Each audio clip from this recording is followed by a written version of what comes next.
Que Dieu vous bénisse richement. Mungu anibariki sana. Au nom du Seigneur Jésus. Mujina ya Bwana Yesu Kristo.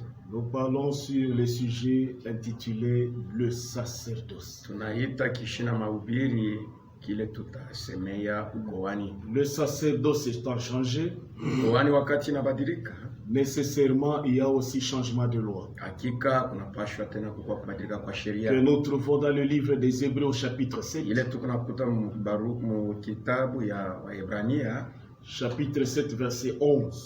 sura ya 7 mstari wa 11. Que nous lisons. Ile tukunasoma. Si donc la perfection avait été possible Kama bashi ukamilifu iliwezekana par le sacerdoce lévitique, kupitia ukowani wa Walawi, car c'est sur ces sacerdoces qui repose la loi donnée au peuple. kwa sababu ni pa ukowani ndio panakuwa sheria ya taifa. Qu'était-il encore besoin qu'il parût un autre Ni sacrificateur lazima kanilikuwa kotena kusema kuonekane selon l'ordre de Melchisédek kufuatana na amri ya Melkisedeki, et non selon l'ordre d'Aaron. ana kufuatana na amri ya Aroni, Car le sacerdoce étant changé, kwa sababu wakati ukowani inabadilika, nécessairement aussi il y a un changement de loi. hakika kunapasha kubadilika kwa sheria. Le sacerdoce étant changé, Ukowani wakati inabadilika, il y a nécessairement changement de loi. sheria inapasha kubadilika pia. Aujourd'hui, nous sommes dans le sacerdoce royal Leo tuko mukowani ya selon kifalme l'ordre de Melchisédek. kufuatana na amri ya Melkisedeki, Et nous avons vu que quand le sacerdoce a changé, na tunaona ya kwamba wakati ukowani inabadilika, il y a certaines ordonnances qui n'ont pas changé. uko na amri ingine ya kubadilika, Il y en a qui ont changé. uko ile ilibadilika. Et aujourd'hui, nous voyons les ordonnances qui ont changé. Tunaona leo ile maamri ilibadilika. Donc, ce sont quelques Ni ordonnances kusema ni maamri mchache tu qui ont changé. ile ilibadilika. Nous prenons le premier point Tukuna beba toa ya que nous kwanza trouvons dans le livre de Lévitique ile tunakuta mkitabu kia au Walawi chapitre 19, verset 19. sura ya 19. Il est parlé de deux semences dans un champ. Banasema njoo ya mbegu mbili mshamba Il mmoja. avait été interdit de mettre deux semences dans un champ, Balikatazaga kuweka mbegu mbili mashamba ni de moja, mettre sur les vêtements, ou soit d'avoir un vêtement au kukuwa na nguo qui est cousu de deux fils différents. yenye kushonewa na manguo mbili ya kuachana. Dans un champ, on ne Mashamba pouvait pas mettre le maïs et le manioc, hawezi kuweka ou moko le maïs et le haricot. au mwinji na Il fallait maragi. mettre seulement une seule semence. Ilipashwa tu kuweka mbegu Tout moja. celui qui mettait deux semences dans Ule un yote alikuwa champ, anaweka mbegu mbili mashamba il yake, péchait parce que c'était contraire à la alikuwa loi. anafanya dhambi kwa sababu ilikuwa Mais inapiga aujourd'hui, sheria. Lakini leo nous mettons dans nos champs tuko naweka mashamba yetu le maïs, mwinji nous y mettons aussi les haricots. na kama tena na maragi. Est-ce que nous péchons? Ni kusema tunatenda dhambi. Cette loi-là Ile sheria a changé. ilibadilika. Quand nous lisons cela dans Lévitique 19, Kama 19, tunaisoma Walawi 19, vous observerez mes lois. mutatimiza sheria Tu yangu. n'accoupleras point des bestiaux de deux espèces différentes. Hawezi kuweka banyama bakuachana fashi moja bapatane Tu mwili. n'ensemenceras point ton champ Hawezi kupanda mshamba yako des deux espèces de semences. mambeko mbili ya kuachana, Et tu ne porteras pas na autavala un vêtement tissé de deux espèces de fils. hawezi kuvala nguo ile balishona na manyuzi mbili ya Mais si kuachana. nous nous posons la question aujourd'hui, Lakini kama tunajiuliza leo, est-ce que les vêtements qu'on a sur ni soi, kusema manguo ile tuko est-ce qu'il n'y nayo, a pas de fil, ni kusema hakuna kwa makamba mbili ya nylon ou kuachana coton, au ya nylon wala ya coton, nylon et coton, nylon na coton ou soit soie et nylon? au soie na nylon pia. Est-ce qu'on n'a pas cela? Ni kusema tuna Quand on met cela sur kama soi, unaiweka unavala, est-ce qu'on pêche? ni kusema unatenda dhambi. Amen. Amen. Cette loi-là, Ile sheria physiquement là, kwa kuonekana tu il n'a plus d'effet, haina tena na il n'est uwezo, plus d'application. haina tena ya C'est kutenda. pour cela que quand nous mettons deux semences Ndio dans kwa un maana champ, wakati tuko naweka mbegu mbili mshamba, physiquement là, kwa kuonekana on ne tu pêche pas. hatutende dhambi. Cette loi-là Ile sheria reste au niveau spirituel. inabakia tu mpaka mkiro. Nous lisons dans 1 Corinthiens 3, Tunasoma Korinto wa kwanza 3:9. 9. C'est nous qui sommes les champs. Shinjo tuko shamba. Lisons ce qui suit. Tusome ile Car nafasi. nous sommes ouvriers avec Dieu. Kwa sababu tunatumika pamoja na Mungu. Vous êtes le champ de Dieu, Muko shamba la Mungu. l'édifice de Dieu. Majengo ya Mungu. Aujourd'hui, ce champ-là, Leo ile shamba. ce champ représentait le champ qui est humain, Iko naonesha shamba ile ya qui mtu. est un homme. Muntu mwenye Le kusimama. champ qui est une fille ou une femme, Shamba yenye kuwa mbinti wa une fille de Dieu mtoto ou mwanamke wa un Mungu. enfant de Dieu. Au mtoto mwanamume. C'est un champ. Ni shamba. Et dans ce Na champ-là, mwile shamba. on ne peut pas y mettre deux Hawezi semences kuweka mbeko au mbili. niveau spirituel. Kwa mambo yenye kuangalia kiroho. Lisons 2 Corinthiens 11, Tusomeko Wakorintho wa pili 11. 2.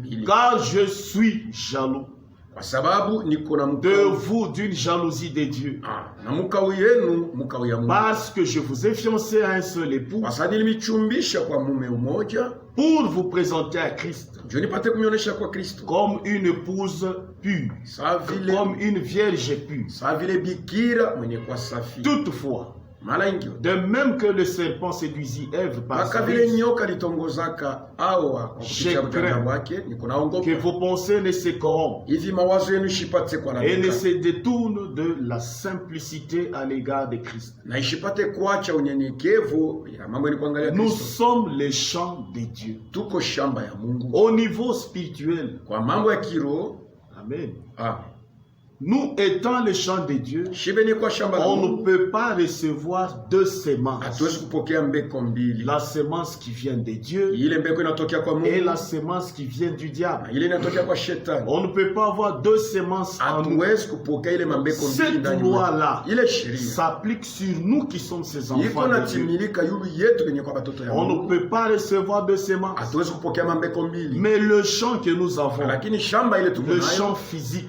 ya là kuonekana, que nous utilisons notre houe, ile tuko na ilima na jembe, nous allons mettre deux ou trois semences. tunaweza kuweka mambeko mbili wala Mais tatu. depuis que Jésus est mort, Kuanzia tu wakati Yesu cette alikufa, loi-là, ile sheria physiquement, Kuonekana. comme c'était une ombre, sasa vile ilikuwa elle kimvuli, s'applique sur le plan spirituel. iko natimilika katika kiroho. Donc, on n'a plus droit Hatuna tena na ruhusa de recevoir deux semences ya différentes, kupokea tena mambeko mbili ya kuachana. deux semences spirituelles, Mambeko ya kiroho, deux paroles différentes. maneno mbili, La parole venant de Dieu neno ile kutoka kwa et la Mungu, parole venant du diable. neno ile kutoka kwa shetani. On n'a plus droit. Hatuna tena na ile ruhusa. Et il est écrit Na qu'on ne banaandika peut pas avoir deux maîtres, hatuwezi kukuwa na babwana mbili. comme aussi on ne peut pas avoir deux pères. Sasa vile hatuwezi kuwa na bababa mbili. Personne ne peut avoir deux pères. Hakuna mtu anaweza kuwa na bababa mbili. Quand nous lisons dans 1 Corinthiens Kama 10, tunasoma Korinto wa kwanza 10, 21, il est écrit comme suit. anaandika hivi: Vous ne pouvez boire la coupe du Seigneur hamwezi kukunywa kikombe ya Bwana et la coupe de démons. na kikombe ya Vous mademo. ne pouvez participer à la table du Seigneur Hawezi kushiriki kumeza ya Bwana et à la table des démons. na kumeza ya mapepo Donc, on mchafu ne peut pia. pas avoir les deux à la fois. Hatuwezi kukuwa na vyote mbili mara moja. Voulons-nous provoquer la jalousie du Seigneur? Tunapenda tukondomone bwivu ya Bwana. Sommes-nous plus forts que lui? Ni kusema tuko na nguvu kumshinda.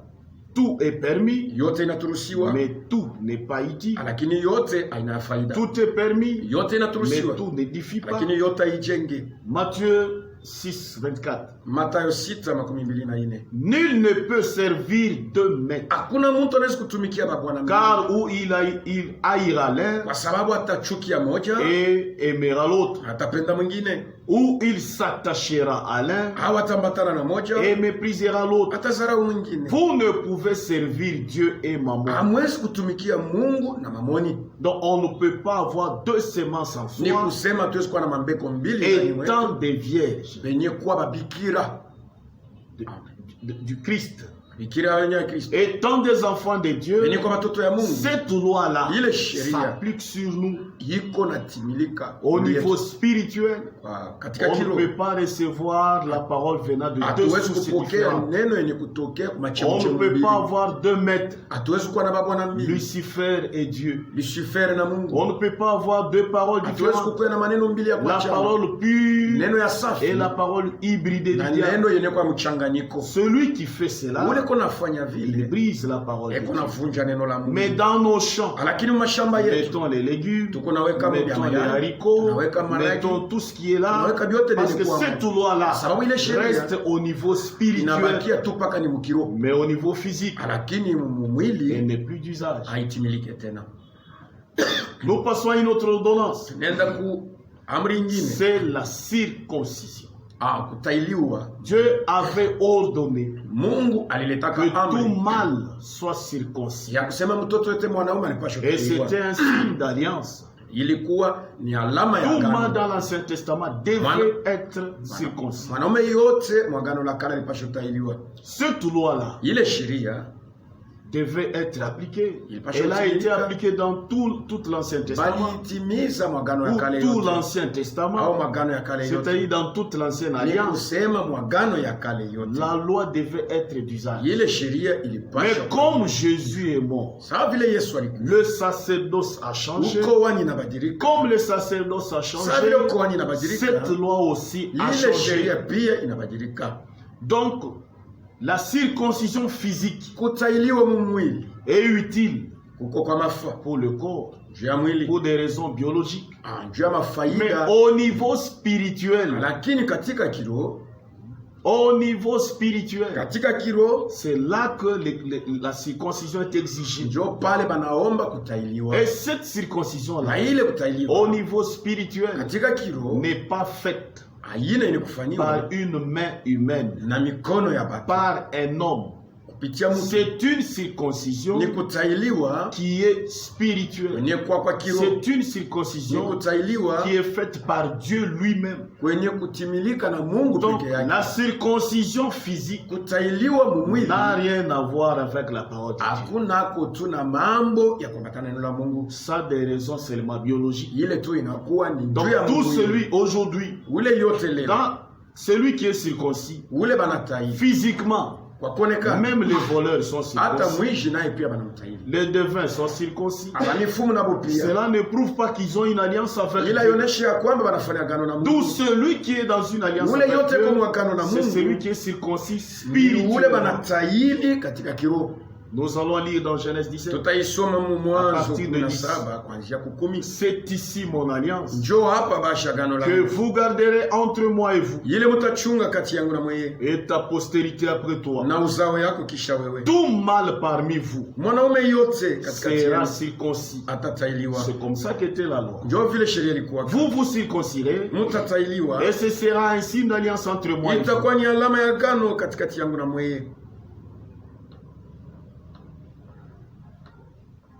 Je lis Romains 2. Niko nasoma Warumi 2. Romains 2 à partir de 28. Warumi 2 kuanzia 28. La circoncision est utile Kutailiwa ni kwa faida si tu mets en pratique la loi. kama unatimiza sheria. Mais si tu transgresses la loi, Lakini kama unavunja ta, sheria, ta circoncision kutailiwa kwako devient incirconcision. unakuwa sawa na kutailiwe. Si donc Kama basi l'incirconcis ula kutailiwa observe les ordonnances de la loi, anatimiza amri ya sheria, son incirconcision ne sera-t-elle pas tenue pour circoncision? kukosa kutailiwa kwake hakutakuwa kama vile kutailiwa. L'incirconcision de nature Kukosa kutailiwa mwili qui accomplit la loi kule kuko natimiza ne sheria te condamnera-t-il pas? Plutôt l'incirconcis de nature muntu ule ashtailiwe mwili qui accomplit la loi ule kuna ne timiza te condamnera-t-il pas, asta kukumu toi qui la transgresses, wewe uko navunja tout en ayant la lettre de la loi wewe mwenye kuwa tena na barua ya et sheria la circoncision? na mwenye kutailiwa mwili. Le juif, Wayuda ce n'est pas celui qui en a le dehors. ana ule kuna tailiwa mwili. La circoncision, Kutailiwa ce n'est pas celle qui est visible dans la chair. ana ile iko naonekana kumwili. Donc la circoncision visible. Ni kusema kutailiwa mwili hakuna tena kwa mafua. Mais le juif, Lakini c'est Wayuda celui qui l'est intérieurement. ni ule eko natailiwa ndani Et la yake, circoncision, na c'est kutailiwa celle du cœur, ni kwa moyo selon l'esprit, kufatana na roho, et non selon la lettre. ana kufatana na barua. Colossiens 2, 10. Wakolosai 2:6. Ainsi donc, Hivi basi Comme vous avez reçu le Seigneur Jésus, sawa vile mlipokea Bwana Yesu Kristo, marchez en lui, mutembee ndani yake, étant enraciné et fondé en lui, benye kushimika kabisa na benye et kujengwa ndani affermi yake, par la foi, na benye kuikamilishwa ndani ya imani d'après les instructions kufuatana na mafundisho qui vous ont été données, ile balimipatia, et abandonné en action de grâce. na yenye kuachiwa matendo ya neema. Prenez garde Mukebe yange que personne ne fasse de vous mtu hata mmoja asifanye sa proie mwe mupate par kwa la tuma yake philosophie kupitia et majifunzo par une yake vaine tromperie, au kudanganya kwa bongo, s'appuyant sur la tradition des hommes, mwenye kuegemea sur matafsiri les ya watu rudiments du monde, kwa mafundisho ya et dunia, non sur Christ. anatupa Kristo. Vous avez tout pleinement en lui, Muko na vyote ndani mwake utele, kwa qui est utele le chef de toute domination mwenye kuwa sultani wa utawala et wote de toute autorité. na wa utawala wote. Et c'est en lui Ni ndani yake que vous avez été circoncis, njo mulitailiwa, d'une circoncision na kutailiwa que la main n'a pas faite, kule mkono wa kufanya, mais la circoncision lakini kutailiwa de Christ, kwa Kristo qui consiste ile inakuwa dans le dépouillement kujitosha, du kujivula corps de la chair, mwili wa nyama, ayant été enseveli avec lui benye kushikwa naye pamoja par le baptême. kupitia ubatizo, Vous êtes aussi ressuscités en lui mulifufuka tena ndani yake et avec lui naye pia par la foi à la puissance de Dieu, kupitia imani kwa uwezo ya Mungu qui l'a ressuscité des morts. ile ilimufufula toka bafu. Vous qui étiez morts Mwe bale par balikufa vos offenses kupitia baya et wenu par na l'incirconcision de kukosa votre kutailiwa chair, kwa mwili wenu, il vous a rendu à la vie alimipeleka kubuzima avec lui. pamoja naye, Et nous, en nous faisant grâce kwa kutufanyia neema pour toutes nos offenses, juu ya makosa yetu yote. il a effacé l'acte Alifuta dont matendo les ordonnances nous condamnaient ile maamri ilikuwa natoka et qui subsistait na ile ilikuwa contre nous, kwa kutupinganisha, et il a détruit na alialabisha en le clouant à la croix. kwa kuitunjika kumsalaba. Lisons encore une autre écriture dans Galates 5, Someko tena ndiko ingine mgalatia 5 à partir de 2. kuanzia Voici moi Paul, tazama mie Paulo je vous dis que niko na mieleza si kwamba vous vous faites circoncis, kama muna circoncis, tailiwa, Christ ne vous servira de rien. Kristo asitamifashia kitu. Si vous vous faites circoncire, Kama circoncire, mnatailiwa, Christ ne vous servira de rien. Kristo asitamisaidia mtu. Et je proteste encore une fois Niko naendelea tena kukatala à mara tout nyingine homme kwa mtu yote qui s'est fait circoncis ule kona tailiwa qu'il est tenu de pratiquer la loi tout entière. anapaswa kutimiza sheria yote 6. 6, Car en Jésus-Christ, kwa sababu ndani ya Yesu ni la circoncision, au kutailiwa ni l'incirconcision au kukosa kutailiwa n'a de valeur. hakuna na bei. Je reprends. Niko nasema tena, Car en Jésus-Christ, kwa sababu ndani ya Yesu Kristo ni la circoncision, au kutailiwa ni au l'incirconcision kukosa n'a kutailiwa de valeur, hakuna na bei, mais la foi lakini qui imani est agissante yenye kuwa natenda par la charité. kupitia mapendo. Donc aujourd'hui, Leo si on se fait circoncire kama unatailiwa biologiquement, mwili ça n'a rien à voir. haina tu na faida. Si vous voulez, Kama vous unapenda faites ça. banakufanya, Si vous ne voulez pas, kama upende ne le faites pas. unabakia paka vile. Mais la circoncision dont on a besoin Lakini aujourd'hui, kutailiwa kule tuko na c'est celle que la main humaine ne peut pas faire. kule mkono ya mtu haiwezi kutimiza. Celle qui vient de Dieu seulement. Kutailiwa kunatoka kwa Mungu pekee. À la maison, vous pouvez lire Galates 6, Nyumba mnaweza kusoma à Magalatia partir de 6 12 jusqu'à 6. kuanzia À 16. 12 mpaka 16. Je vais lire une prédication Tasoma kwa mahubiri moja, prêchée par le frère Branham, ile mahubiri balihubiri kwa ndugu yetu Branham, pour voir un peu comment est-ce qu'il a parlé sur tuone l'incirconcision. kwa vile alisemea na yeye yule ya kutokutailiwa. Question et réponse numéro 2, Maulizo na majibu namba yake ya pili. prêchée en 1954, Ile alihubiri 1954. à partir du paragraphe 82. kuanzia kukorasi yake ya Ce sera comme 6 mois. itakuwa sa vile Je disais maintenant, mie nilikuwa nasema tous de cette église, mwebote ba mwikanisa vous devez tous venir ici pour être baptisés. munapashe kuye mwebote hapa njo mbatiziwe, Et nous vous compterons comme membres de l'église. na hivi tutamihesabia mungunji ya memba ya kanisa. Nous irons tous ensemble dans la gloire. Tutaenda pamoja mutukufu. Et bien, frère, na mzuri nduku, cela n'est pas scripturel. Ile haina mumandiko. À moins que ni paka vous soyez nés de nouveau unazalikwa mara ya pili et circoncis par le Saint-Esprit, na unatailiwa kupitia Roho vous Mtakatifu. devez l'être. Unapasha kuwa vile. Peu importe combien vous êtes bon, hata kama unakuwa mtu mwema je, l'église dont vous êtes membre, kanisa mule unakuwa memba, combien vos parents étaient bons, hata kama wazazi wako walikuwa wazuri, si vous en étant qu'individu, wewe sawa vile mtu, vous n'êtes pas né de nouveau auzaliwe upya du Saint-Esprit, na Roho Mtakatifu, vous n'irez pas dans la lèvre. hautaenda mkunyanuliwa. Vous ne le pouvez pas. Hauwezi. C'est le signe même de la délivrance. Njo alama inayokomboa. La circoncision. Kutailiwa. La circoncision c'est fait par le Saint-Esprit. Kutailiwa kuko natimilika kwa Roho Mtakatifu. Donc aujourd'hui, leo, la circoncision dont on a besoin, ile kutailiwa tuko na kwa ce lazima. n'est pas la circoncision physique. Haina kutailiwa mu mwili. La circoncision physique Kutailiwa kwa mwili est utile kuko kwa bei pour le corps, juu ya mwili, pour des raisons biologiques. juu ya mafaida, Mais ça n'a rien à faire lakini haina kona mambo avec le spirituel. na Roho Mtakatifu. Depuis que Jésus est mort, Kuanzia wakati Yesu alikufa, cette loi-là ile sheria a changé. ilibadilika. Elle n'est plus physique, Haina tena ya mwili, elle est spirituelle. inabakia tu ya kiroho. La circoncision, Kutailiwa elle est utile kuko kwa bei dans le spirituel. kiroho.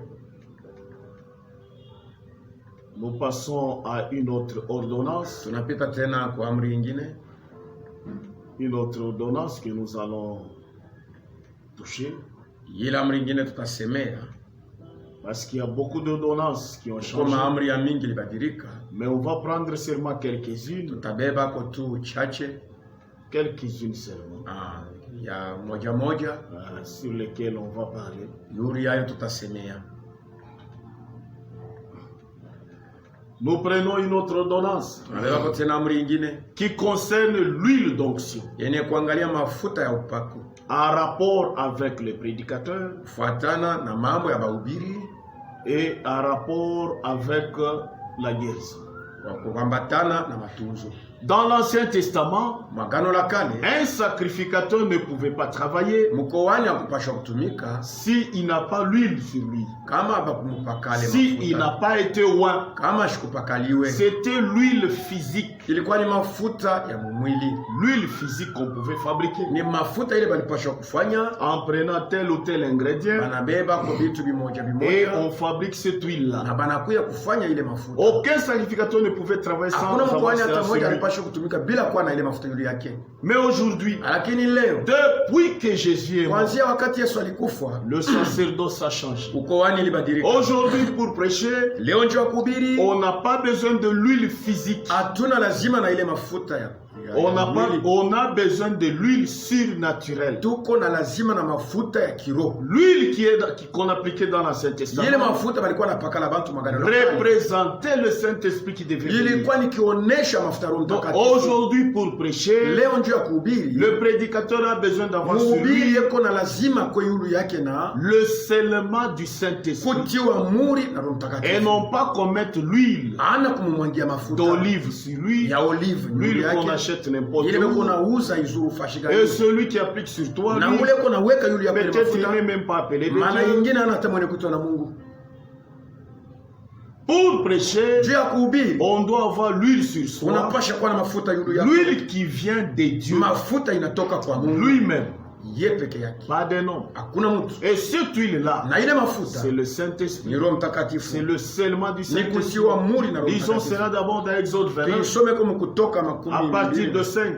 kuanzia kutano. Tu prendras le vêtement, Utabeba mavazi, tu revêtiras Aaron utavika Aroni de la tunique na nguo de la robe de l'éphod, na nguo ya efodi l'éphod du pectoral, na pectoral, et tu mettras sur lui na utaweka yulu la yake ceinture de l'éphod. mukaba wa efodi 6. sita. Tu prendras la tiare, Utabeba tu poseras la tiare utaweka kofia sur sa tête kichwa yake et tu placeras na utaweka le diadème de sainteté taji ya sur utakatifu la tiare. yulu ya ile 7. kofia. Tu prendras l'huile Utabeba mafuta d'onction, ya mafuta tu en répandras sur sa tête utaweka yule ya kichwa yake et tu l'oindras. na utampakala. Nombre 3:3.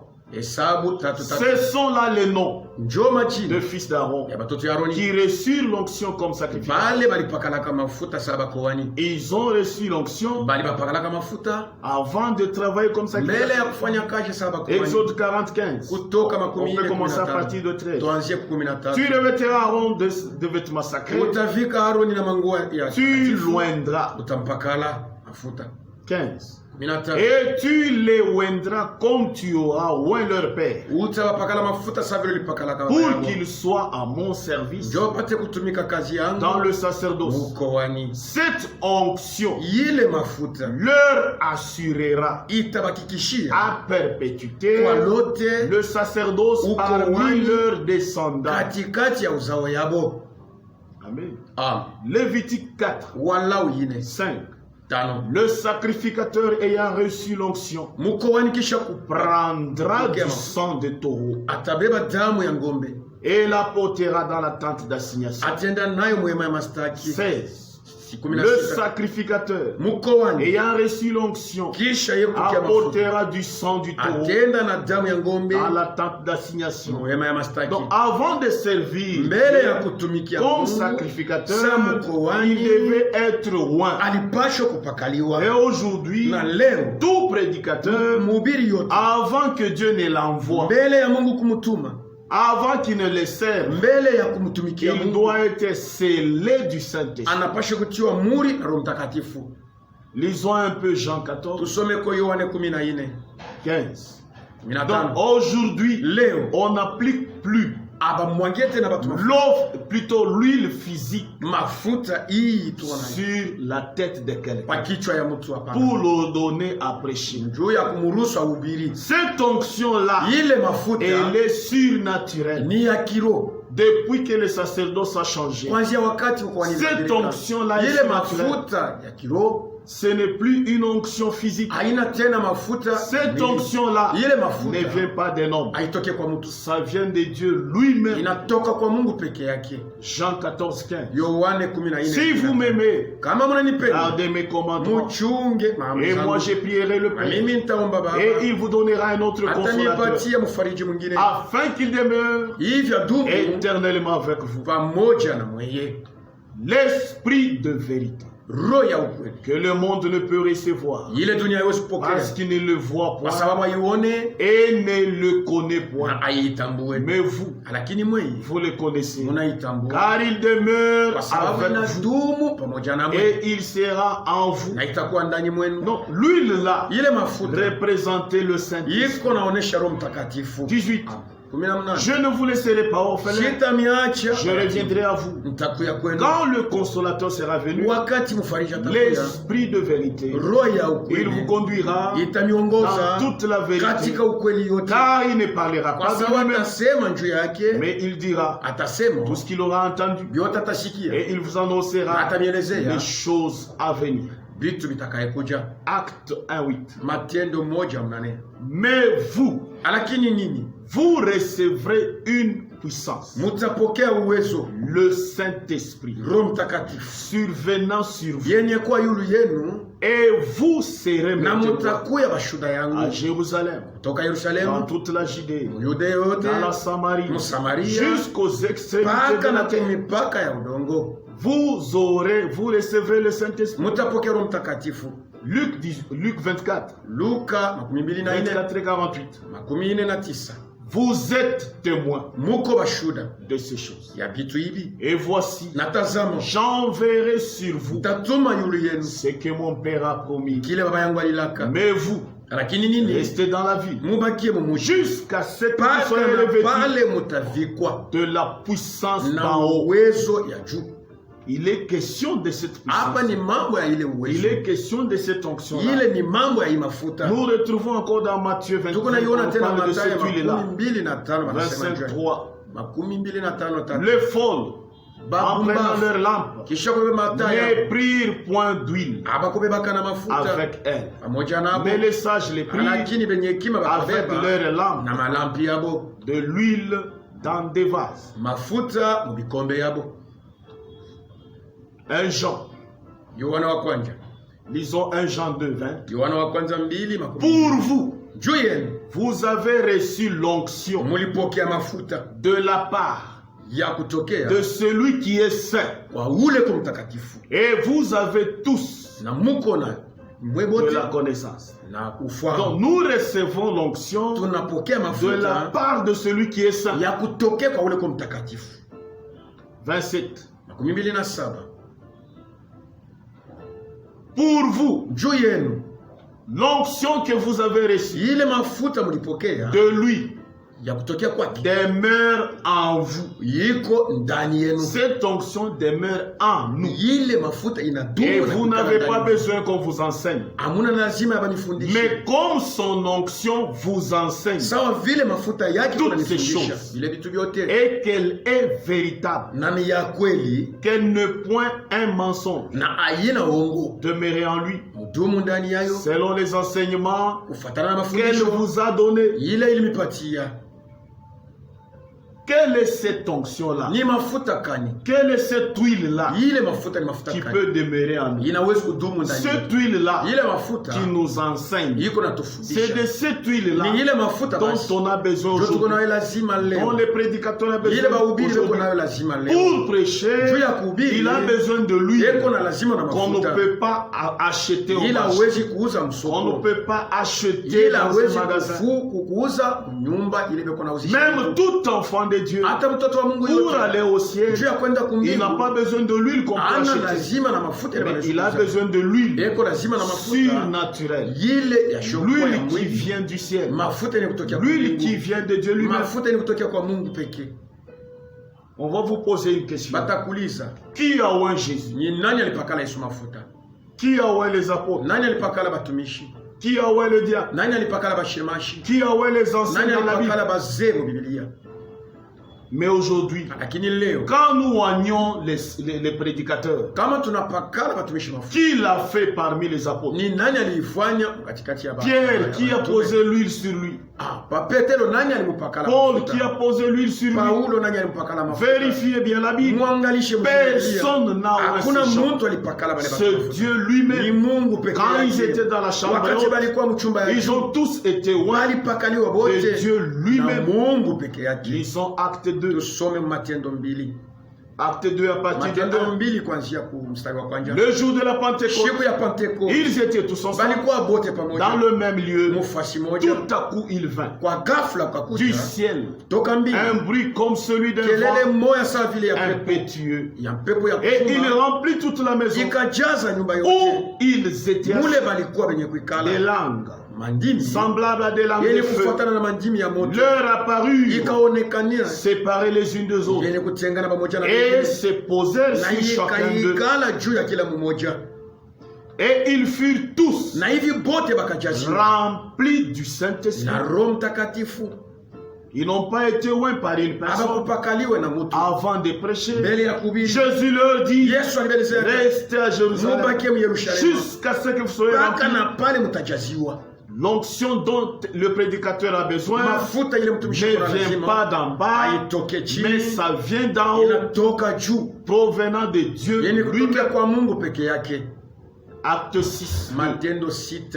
Qui a oint les diacres? Ni nani alipakala bashemashi? Les 12 convoquèrent la multitude des disciples Abantu 12 bakaita banafunzi et wote. dirent, Na il kubelezea n'est pas convenable que haiwezekani nous laissions la parole de Dieu tuache bashikazi ya Mungu pour servir aux tables. juu ya kutumika C'est mwekalo. pourquoi, frère, Njo kwa maana bantu choisissez parmi vous muchakule katikati yenu 7 hommes bantu 7 de de qui l'on rende un bon témoignage, bale banakuwa na ushuhuda mzuri, qui sont remplis du Saint-Esprit. benye kujaziwa na Roho Mtakatifu. Donc les diacres qu'on avait choisis Ni kusema mashemaji walichagulaka étaient déjà remplis du balikuwa Saint-Esprit. mbele ya yote benye kujaziwa na Roho Donc il Mtakatifu. n'était pas nécessaire qu'on oigne Haikuwa encore tena ya physiquement. lazima upakale mafuta. Aujourd'hui ingine. quand on oint Leo kama mbona unapakala mafuta, le diacre, mshemaji qui a fait cela ni dans la nani Bible? alifanyaka ile? Le diacre lui-même, shemaji avant mmoja de devenir mbele ya diacre, kuwa shemaji il est rempli du Saint-Esprit. anapaswa kujaziwa na Roho Donc Mtakatifu. tout celui qui utilise Ule l'huile yote yuko naitumia mafuta d'olive et autres ya olive na pour ingine oindre le juu ya diacre, kupakala pour mashemaji, oindre les juu ya prédicateurs, kupakala qui watumishi, sachent qu'ils travaillent en ajue ya contre kwamba de la yeko parole natumika de Dieu. kinyume ya neno la Mungu. Mais le diacre, Lakini on leur shemaji a imposé seulement le bali bawekea tu mikono 6. sita sita, Ils les présentèrent aux apôtres bakabaleta kwa qui, bamitume, après avoir prié, kisha bo kuomba Mungu leur imposèrent les mains. bakabatilia mikono. Amen. Qui a oint les anciens Nani alipakala bazee pour qu'aujourd'hui qu'on commence à utiliser l'huile juu leo pate kutumia avant mafuta de devenir ancien, mbele ya kukuwa mzee? que moi que je mette l'huile sur Inapaswa toi, mimi niweke mafuta que juu yako. l'archevêque mette l'huile sur Inapaswa toi, archevêque aweke juu l'huile qu'il a yako. payé chez tel ou tel Inaniuza magasin, kwa kumagazin moya wala ingine.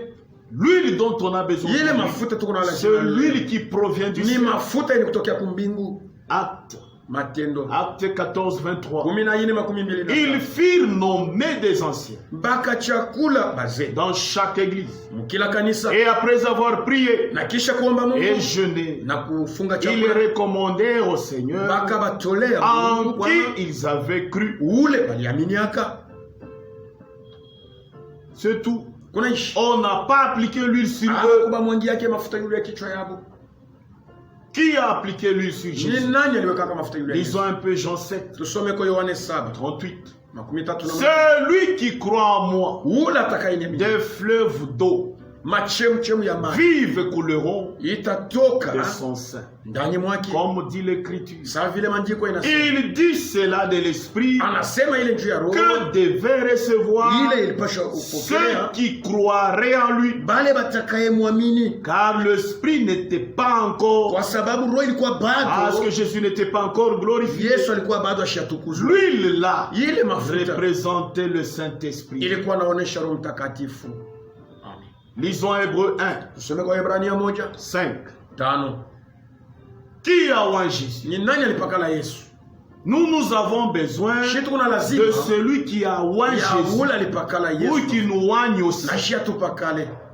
Hébreux 1, 5. Kwa Ibrania Car 1:5. auquel des anges Kwa sababu kwa Dieu malaika a-t-il jamais dit, ule Mungu alielezeaka, tu es mon fils, uko mtoto yangu, je t'ai engendré aujourd'hui, leo nakuzala, et moi, na mimi je serai pour lui un père, nitakuwa juu yake baba, et il sera pour moi na yeye pia un fils.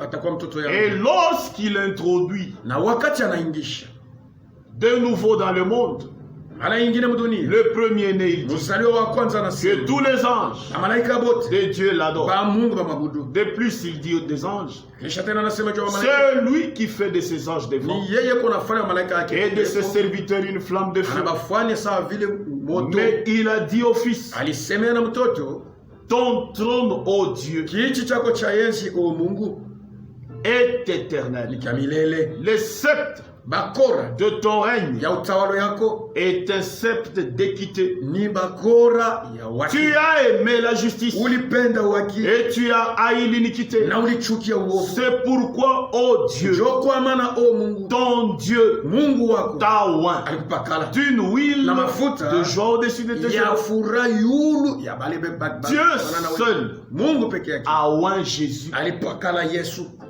Amen. Et quand il est sorti de l'eau le jour du Na baptême, wakati alitoka mkabili busubuhi, l'onction est descendue. mafuta ilishuka. Dieu l'a oint. Mungu Mais alimpakala. aujourd'hui, Lakini leo quand nous oignons les serviteurs, kama tunapakala quand nous mafuta, oignons les anciens, kama tunapakala quand nous wazee, oignons les diacres, kama tunapakala dans la mafuta, Bible, qui l'a fait? mu Biblia nani aliifanya? Nous sommes en dehors des Écritures. Tuko nje ya maandiko. Chaque fois que vous faites Mara cela, yote kuna kufanya vous êtes vile, en dehors des uko Écritures. nje ya maandiko. Revenez Rudia aux Écritures. kwa maandiko. Le temps est arrivé Wakati où nakuja, on doit faire ce qui est ile juste. tunapaswa kufanya yenye kwa haki. L'huile Mafuta est appliquée sur les malades. beko na imwangia yule ya magonjwa. Les apôtres l'ont fait. Bamitume balifanya. La Bible dit dans Marc, Biblia inasema Marko, lisons un peu. tusome mbele. Bon, lisons Jacques 5, Tusome kwa 14. Yakobo 5:14. Quelqu'un parmi vous Muntu mmoja katikati yenu est-il malade yuko malari qu'il appelle les anciens ahite bazee de l'église makanisa et que les anciens prient pour lui na hivi bazee bamwombee Mungu en loignant d'huile kwa kumupakala mafuta au nom de mu Jésus-Christ. jina Yesu Kristo. Et même l'huile là Hata ile mafuta qu'on applique sur les ile malades, bako na mwangia nous wagonjwa voyons beaucoup de serviteurs. tuko naona batumishi ba Quand mingi c'est un homme qui est kama malade, ni mtu yuko on mgonjwa applique l'huile, beko na beba mafuta un peu d'huile sur la tête. banaweka mafuta kidogo. Mais Ile. quand c'est une femme qui vient, Kama ni mwanamke on anakuja lui dit déshabille-toi, banamwambia uvule je manguo vais te oindre. nitakupakala. Et le prédicateur se met Na mtumishi à anakuwa pale oindre une femme anaanza de lui, kupakala bibi wa à benyewe oindre une fille eko d'autrui napakala binti wa benyewe sur tout son kwa corps. mwili wake wote, Et après, na la kisha femme est enceinte. mwanamke anakuwa anapata mimba. Dans l'Ancien Testament, Mwagano la on kale appliquait l'huile sur la tête. balikuwa na mwanga mafuta Mais kidogo. comment est-ce qu'aujourd'hui, Leo on met l'huile sur les ventres, banaanza kuweka on mafuta met kwa l'huile tumbo, sur les seins, banaweka pa sur mashiba, tout le corps du pa jeune mwili fille. wote wa Mais mwanamke. quand c'est un homme, Kama ni mwanaume on applique sur la tête. banaweka tu mafuta kidogo kwa Mais quand kichwa. c'est une femme, Kama ni mwanamke tout le corps. mwili wote. Lisons un peu Exode 29:7. Tusome Kutoka 29:7. Tu prendras l'huile d'onction, Utabeba mafuta tu en répandras sur sa tête. utaweka yule kichwa yake. 2 Rois 9:3. Wafalme 2. Tu prendras la fiole d'huile Utabeba kikombe ya que tu mafuta répandras sur sa tête. ile utamwanga yule kichwa yake. On mettait l'huile sur la tête. Balikuwa naweka mafuta. Mais aujourd'hui, Lakini vous leo qui oignez les femmes, wewe nilikuwa napakala banamuke. vous utilisez l'huile sur tout le corps. Munatumia mafuta pa mwili wote wa Sachez que mwanamke. vous êtes en dehors des Mujue ya Écritures. kwamba mko nje ya maandiko. Nous prenons une autre ordonnance. Tunabeba kote na amri nyingine. Ça concerne les lieux d'adoration. Fashi ya kuabudia Mungu.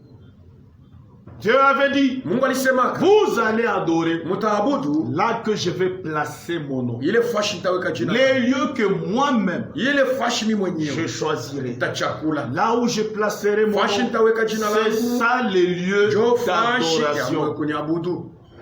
Dans l'Ancien Testament, Mwagano la kale nous avons vu tuliona les gens aller adorer à la bantu montagne, walikuwa naenda kumilima, les gens adorer autour des lacs, bantu walikuwa naenda kusali, les gens adorer au temple. bantu walikuwa naenda mwekalo. Lisons un peu Deutéronome Tusome 21. kwa Kumbukumbu la Torati. Tout cela 11. Ile yote Était légal ilikuwa parce que c'était la loi. kwa sababu ilikuwa ni sheria. Si les lieux que l'Éternel ton Dieu Kama fashi la aura Mungu choisi pour y placer son ana nom chakula njoo kuweka est jina éloigné lake de toi, na kwenda mbali na wewe, inakuwa mbali na wewe, il choisit un endroit. ana chakula fashi moya. Deutéronome 15-20. Kumbukumbu la Torati 15. Tu le mangeras chaque année, Utaikula kila mwaka toi et ta famille, wewe na jamaa yako devant l'Éternel ton Dieu, mbele ya milele Mungu wako. dans les lieux Mufashi ile qu'il choisira. Mungu atachakula. 16-6. 16. Mais c'est dans les lieux Lakini que fashi l'Éternel choisira, que choisira l'Éternel ton Dieu, ile wa milele Mungu wako pour atachakula. y faire résider son nom. Juu ya kuweka mo jina lake Donc l'Éternel wa milele devait choisir alipasha chagua où son nom devait résider. pale fashi jina lake lipasha C'était kuwa. là le lieu Ndio d'adoration. fashi ile watu walipasha Nombre kuwa. 10-35. Hesabu Quand l'arche partait, wakati sanduku ya Moïse Mungu disait, anaenda, Musa alikuwa anasema lève-toi, lamuka l'Éternel, ete wa et que milele tes ennemis soient na hivi dispersés, maadui yako isambalale que ceux qui te haïssent na bale bote fuient banakuchukia devant ta face. bakimbie mbele ya uso Et yako. quand on l'a posé, Na wakati balikuwa il naiweka disait, reviens, alikuwa anasema rudia Éternel, wa milele au milieu au milliard des milliers d'Israël. maelfu na maelfu ya Israeli. 1 Roi 8. Wafalme wa kwanza 8 kuanzia 12 Toutefois, mara yote mon Dieu, ça c'est dans la prière de Salomon qu'il a hapa ni fait maombi ya après que le temple soit terminé. kisha yeye kuisha kutunga Toutefois, Éternel, mara yote mon milele. Dieu, Mungu wangu sois attentif à la prière de ton ufanye serviteur angalisho kwa maombi ya et Mungu à sa na supplication. kwa maombolezo yake, Écoute les cris ushikie malalamiko et la prière na maombi que t'adresse aujourd'hui ton serviteur. ile mtumishi wako anakuwa Quand nakuelekea. l'étranger Wakati qui mgeni n'est pas de ton peuple, ula shwashwa kwa Israël taifa yako viendra Israeli atakuwa d'un pays lointain, kutoka kwa nchi ya mbali à cause de ton nom, juu ya jina yako, il fallait l'exaucer. inapaswa kumwitikia. Amen. Amen. Nous lisons un peu. Tusome ko tena. Dieu a mis son nom Mungu aliweka jina yake. ça et là dans l'Ancien Testament. Umeona kule magano la kale. Dieu était sur les montagnes. Mungu alikuwa Sur la montagne de Sinaï. wa Sinai. Et le peuple s'était réuni Na autour de la taifa montagne. iliungama kando Le peuple kando. se réunissait autour de l'arche. Taifa iliungama kando Le kando. peuple ya allait sanduku. adorer au temple. Taifa ilikuwa inaenda kuabudu mwekalo. Mais aujourd'hui, Lakini leo le lieu d'adoration, fashi ya kuabudu ya quel Mungu est ce lieu-là? ni fashi kani? Parce que la montagne Kwa sababu mlima pouvait être détruite. balipasha On kuibomola. pouvait y exploiter les minéraux. Balipasha kubeba mu Le majiwe ya temple bei. a été démoli Hekalu à balipomona. Nebuchadnezzar. Kupitia na Nebuchadnezzar. L'arche a été prise Sanduku balibebaka. par les Philistins. Kwa bapelesi C'est kwa où Wafilisti. que Dieu Ni fashi kani devait Mungu placer son nom alipasha kuweka jina dans lake un endroit qu'on ne pouvait pas détruire. ile bakupasha C'est kuharibisha. là que j'ai Ndio cherché. pale tulikuwa natafuta. Il devait mettre son nom Alipasha kuweka jina lake là qu'on ne pouvait pas voler. ile fashi bakupasha kuiba. Les gens se réunissaient autour de Bantu l'arche. balikuwa naungama kando L'arche a été prise par les sanduku Philistins. balibebaka kwa Les gens Wafilisti. se réunissaient autour du Bantu mont balikuwa naungama kando kando Sinaï. ya mulima wa Sinai. Aujourd'hui, on pouvait exploiter ça par Leo les minéraux. balipasha kuitumia njoo kutosha majiwe ya On bei. pouvait aller adorer au temple. Balipasha kuabudu mwekalo. Le temple a été détruit. Ile hekalu ilibomolewa. Dieu cherchait un Mungu endroit alikuwa anatafuta où fashi. il devait mettre Ile son alipasha nom. kuweka jina Un lake. endroit qu'on Ile ne pouvait fashi pas ile détruire. bakupasha kubomola. C'est là que Jésus a dit, Njoo kule Yesu anasema. j'ai fait connaître ton nom. Nilijulisha jina Le lako. nom que tu m'as Ile donné. jina Dieu ulinipatia. a placé son Mungu nom aliweka jina en yake Jésus-Christ. ndani ya Yesu. Amen. C'est là qu'il y a le lieu Njoo d'adoration. fashi ya kuabudia Mungu. Les lieux d'adoration, Ile fashi ya kuabudia c'est Mungu en ni Jésus-Christ. ndani ya Yesu C'est Kristo. pour cela que Jésus Njoo a kwa dit, maana Yesu anasema femme, mke. lisons cela dans Jean Tuisome mu Yohane 4 à partir de 19. yine kuanzia 19. Jésus lui dit, Yesu akamwelezea femme, mwanamke, je vois que tu es prophète. naona ya kwamba uko nabii. Bon, c'est la femme qui dit, Ni mke uko nasema, je vois que tu es prophète. naona ya kwamba uko nabii. Nos pères ont adoré à cette Baba montagne. yetu baliabudu vous mlima. Na unasema Que le lieu où il faut adorer à ile à fashi Jérusalem. unapasha kuabudu ni kwa Yerusalemu. Femme, Mke, lui dit Jésus, Yesu akamwelezea vile, crois-moi, uniamini, l'heure est venue, l'heure vient plutôt, saa kunakuja où ce ne sera ile haitakuwa ni sur cette montagne, wala kuimulima ni à Jérusalem, wala ku que Yerusalemu, vous adorerez le ule Père. mtenda kuabudu Baba. Vous adorez ce que vous ne connaissez Muko pas. naabudu kila mfahamu, Nous, shi nous adorons ce que nous connaissons. tunaabudu kile tunajua, Car le salut kwa sababu wokovu vient de Juifs. natokea kwa Yuda. Mais l'heure vient, Lakini saa inakuja et il est déjà na venu, inashakuya où les vrais yile adorateurs bakuabudu bakweli adoreront le Père wataabudu Baba en esprit katika kiroho et en na vérité. katika ukweli, Car ce sont là kwa sababu njo bale les adorateurs baabudu que le Père demande. bale Baba naomba. Dieu est esprit Mungu ni wa et kiroho il faut que ceux qui na l'adorent inapashwa wale wote biko na l'adorent en esprit. bamwabudu katika kiroho. Aujourd'hui, Leo on n'a pas besoin d'aller dans une hatuna na montagne. lazima ya kwenda kumulima, On n'a pas besoin d'aller au temple hatuna na de lazima ya Jérusalem kwenda kwa hekalu ya pour aller Yerusalemu adorer juu ya là-bas. kwenda kuabudu. Nous adorons en Tuko na Christ. abudu ndani ya Tous Kristo. ceux-là qui sont Wale nés de wote nouveau, wamezaliwa mara ya ce pili, sont des ni ba adorateurs. kuabudu, Car il adore en kwa esprit sababu et en kuna vérité. abudu katika kiroho na Tout ukweli. celui qui Ule accepte yote anaitika l'œuvre du calvaire. kazi ya Tout Kalvari. celui qui accepte Ule yote que anaitika Jésus est mort ya pour kwamba lui. Yesu Tout alimkufa. celui qui est né de Ule nouveau, yote anazaliwa mara ya il pili. est adorateur. Anakuwa ni wa Il kuabudu. adore Dieu Yeko naabudu en Mungu esprit, en katika vérité, kiroho na ukweli par Jésus-Christ. kupitia Yesu Kristo. Aujourd'hui, il n'est pas nécessaire Leo hailazimisha d'aller à tena une montagne kwenda kumulima pour qu'on soit exaucé. juu Mungu apate kusikia. Dieu a dit, Mungu anasema partout où, fashi yote là où deux ou trois seront wawili réunis en wanataka mon nom, wanakusanyika mjina langu, je suis là. niko katikati yabo. Que vous soyez n'importe où. Uko yaizuru fashi Si kama vous priez, kama il a unaomba dit tout ce que vous yote demanderez ile en mon mtaomba nom, mjina langu je le ferai. utaitenda. Il n'a pas dit Akusema seulement si vous allez à la ni mpaka montagne. munaenda Mais kumulima. dès que nous croyons en Christ, Lakini kama tunaamini ndani ya nous Kristo, sommes nés de nouveau. tunazaliwa mara ya Nous pili, sommes enfants de Dieu. tuko watoto ya Mungu, Nous prions maintenant tuko naomba sasa au nom de son Fils unique. mujina ya mtoto wake wa Et Dieu kipekee, nous exauce. na Mungu yuko natujibia. Nous lisons la brochure, Tuko nasoma ko les lieux d'adoration fashi ya que Dieu kuabudu a choisi. ile Mungu alichakula Prêché en 1965, ile balihubiri 1965 le 20 février. mshiku À ya partir du paragraphe 14. mwezi wa pili kuanzia Or, kurasa ya si kumi.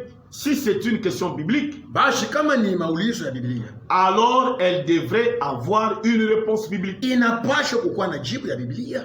elle ne devrait pas pouvoir venir d'un groupe d'hommes, haipashi kutokea kwa nkunji ya bantu d'une certaine conférence, au mkusanyiko fulani une certaine confrérie, au fashi banduku ou banakusanyika d'un éducateur, au muntu ule ou kunafundisha d'une dénomination. au Elle devrait venir directement de l'écriture, inapaswa kutokea mara moja où kwenye se andiko. trouvent les lieux des rencontres Kule kunakuwa fashi ya de upatanisho Dieu, na Mungu d'adoration. ya Et mabudu certainement, na kweli kweli, puisqu'il est Dieu, kwa sababu ni Mungu, il doit y avoir inapaswa un kukuwa lieu de rencontre fashi quelque part moya kupatana naye, où il rencontre. ile tukunaenda kumupata. 16. 16 Maintenant Dieu hapa Mungu leur avait dit, alibelezeaka avant qu'il ait établi le temple kisha ye kujenga et hekalu, tout ce qu'ils ont fait, na bile vyote je balifanya, choisirai les lieux de mon adoration mtachagua fashi et j'y mettrai mon nom. na nitawekamo jina langu. Et c'est le seul lieu Njo fashi moja où tu Dieu rencontrera jamais quelqu'un. njo fashi ile Mungu atapatanaka na mtu Celui de son propre choix. ule iko na Il a pendano yake, choisi son lieu. anachagua fashi yake, Et là où il a choisi son lieu, na ile fashi anachagua il a mis son nom. anawekamo jina lake, Il a mis son nom. anawekamo jina lake. 44. 14. Et là, on voit que Jésus a dit, Na pale tunaona kwamba Yesu alisema je pia, suis venu au nom de mon Père nakuja mjina la baba yangu et vous ne m'avez point reçu. na mkunipokea. Donc le nom du Père Kusema jina ya baba doit être Jésus. inapaswa kuwa Yesu. Le nom du Père, Jina ya baba c'est Jésus. ni Yesu. Parce que Jésus l'a dit, Yesu anasema je yo, porte le nom de mon Père. niko na jina ya baba Je yangu viens au nom de mon na Père. kuja mjina Et vous ne m'avez pas reçu. na mnipokee. Donc le nom du Père, Kusema jina ya baba c'est Jésus. ni Yesu. Et Gabriel l'a appelé Jésus. Na Gabriel alitaka Le Yesu, prophète l'ont appelé Jésus. banabii balimwita Et Yesu, il était absolument Jésus. na alikuwa hakika Yesu Avant sa naissance, mbele ya kuzaliwa. le saint apôtre Mitume batakatifu lui-même a donné le nom d'Emmanuel. alileta jina ya Emanueli, Ce qui veut dire ile inaonyesha kwamba Dieu avec nous. ye Mungu pamoja nasi. Puis, Kisha Dieu a été manifesté dans la Mungu chair alionekana mumwili afin d'ôter le péché du ili monde. apate kutosha Et zambi, quand il a fait, na wakati aliondosha il lui zambi a été donné le nom de Jésus. alipewa jina ya Yesu. Donc le nom de Jésus Ile jina ya Yesu est le nom, ni jina, et le nom a été placé dans un nom, ile jina iliweka ndani ya mtu, pas une église, ana ndani ya kanisa, pas une dénomination, ana ndani ya zehebu, pas un credo, ana mais un homme. lakini ndani ya Il mtu a choisi alichagua de faire résider son nom ya kukalisha jina en lake Jésus-Christ. ndani ya Yesu. Maintenant, nous voyons Hapa tuko naona qu'il devient alors anakuya sasa le basi lieu d'adoration de Dieu fashi ya kuabudu Mungu, où vous l'adorez. fashi ile mnapaswa kumwabudu. 46. 16. Alors nous l'avons Hapa tuko na là.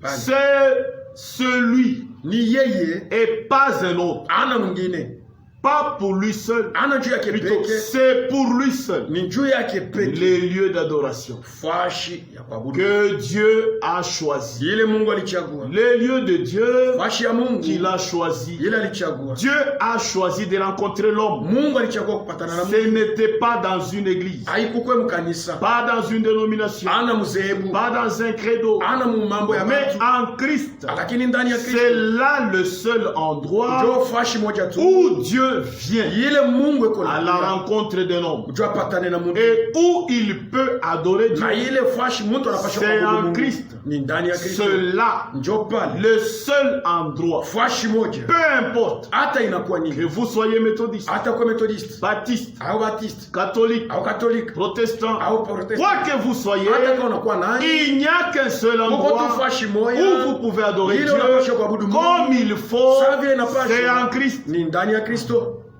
Amen. C'est ça le lieu Ndio d'adoration fashi ya kuabudu Mungu que Dieu a choisi. ile Mungu alichagua.